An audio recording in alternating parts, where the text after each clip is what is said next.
अगर आप भी चाहते हैं कि आरसीएम म्यूजिक के वीडियो सबसे पहले आप तक पहुंचे, तो लाल बटन को दबा के चैनल को सब्सक्राइब जरूर करें और साथ में बेल आइकन को दबाना ना भूलें।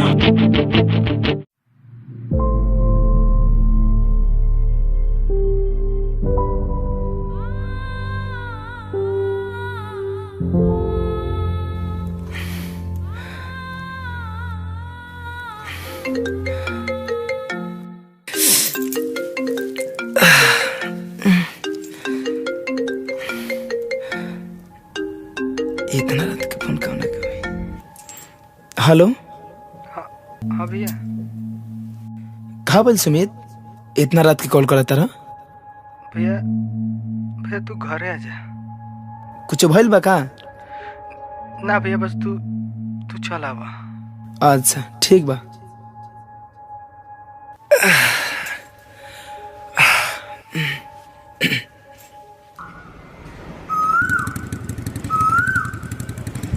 अरे अरे अरे का रे बुधना, है ब्रेक ना ले लेती नु त चकवा के भीतर आ गई रहता सर। है कुकरन खानी दौड़त कहाँ से आवत से? अरे भैया तारा के देख के नु खुशी जाही ना कर पानी। ठीक बा, बाकी और सब सुनाबा। काल बा बुधन? हमार ठीक बा भैया, अपन बतावा कैसन बड़ा? अरे हमरो ठीक बा। अब तोहार काल बा रे डमोड़िया, तू अपन हाल खबर सुनाओ। ठीक बा भैया, हमहू ठीक बानी। अच्छा ही बताओ सन, हमरा घरे कुछ भइल बा का? यार सुमित कल रात के फोन कइले रहलस, अजीब ढंग से हमरा से बतवेलस। ना ऐसा कोनो बात नहीं है भैया, सब ठीक बा। अरे डमरू, अरे कहाँ भागल जाता रे? अरे एकरा का भइल यार? अरे ही काहे भागिल? पता नहीं करे का हो गल। बाकी छोरा चलो घरे चल के देख लिया जाओ। अच्छा ठीक बा, चल बैठ।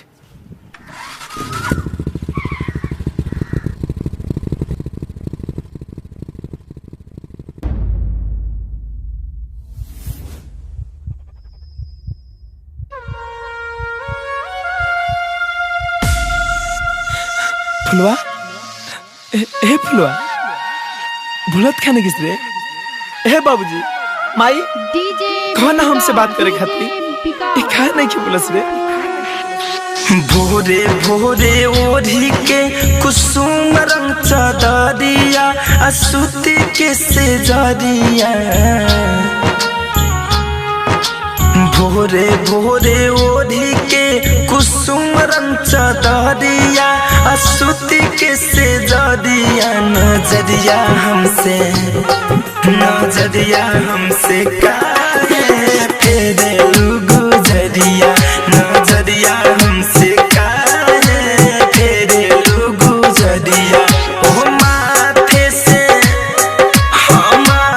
से गिरल बाटे अचरिया, हो माथे से गिरल बाटे अचरिया। नजरिया हमसे काहे फेरे गुजरिया, नजरिया हमसे काहे फेरे गुजरिया।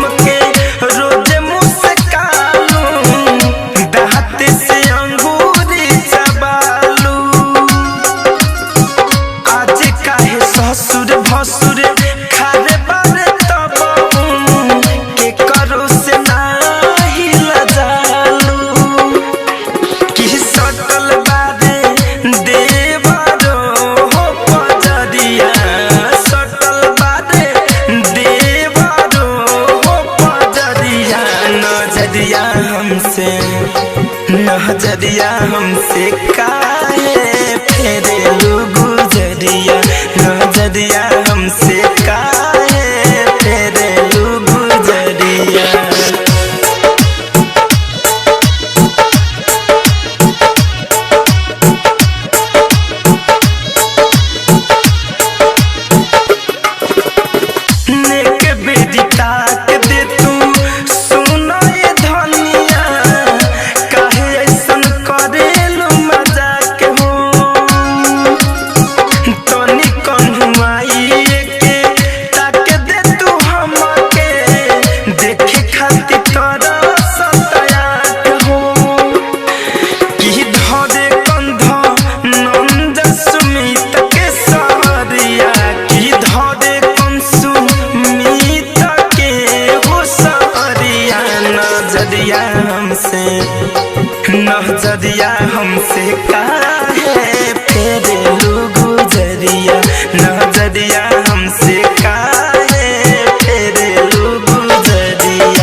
डाउनलोड कीजिए RCM music official app play store से। RCM म्यूजिक के सारे ऑडियो वीडियो डाउनलोड करने के लिए